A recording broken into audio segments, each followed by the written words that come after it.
Good morning, I'm Clinton Griffiths. Will farmers plant more corn or soybeans this year? We'll get a better idea of what the planting picture could look like later this morning and tomorrow as USDA holds its annual Agricultural Outlook Forum. Farm Journal's Tyne Morgan joins us from our studios in Kansas City. And Tyne, a story is already starting to emerge as soybean prices moved even higher on Wednesday. Yeah, Clinton, we've heard the buzz. Due to input issues and balance sheets, the 2022 acreage debate could be the wildest one yet.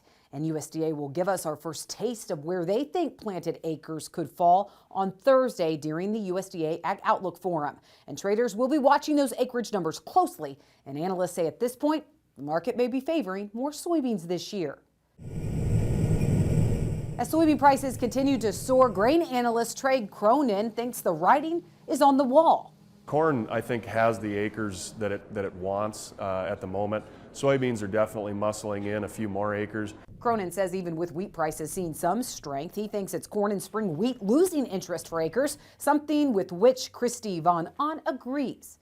I think right now soybeans are really gaining some acres, and I think that's on the backs of spring wheat. I really think that you're probably looking at those acres and saying, hey, I can get a strong cash price. So basis is already strong for harvest delivery soybeans. So I think you can get that strong cash price, and you're going to get that and pencil it, and not only be able to be profitable for your farm, make your banker happy, and see a lot of that activity. While issues with inputs are throwing another layer of uncertainty into the acreage debate this year, Cronin doesn't think that will be the deciding factor. I guess I'm of the opinion that a lot more inputs got bought at reasonable levels than the highs that everybody was so worried about in late 21, early 22.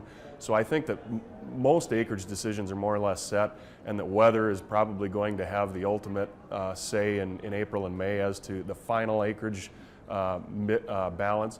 And even with some moisture blanketing the northern plains, dryness is playing into acreage decisions in the Dakotas. You're coming into a lot of areas in North Dakota that are really dry. Same in South Dakota, which might be actually a little bit of a blessing to have to be able to get that crop planted, especially with strong crop insurance prices generating right now. Now, Clinton, I know you took a deep dive into the opportunity for soybeans to cash in on the rising demand for renewable diesel and sustainable aviation fuel. You did that earlier this week, and the fact that demand may not hit until 2023.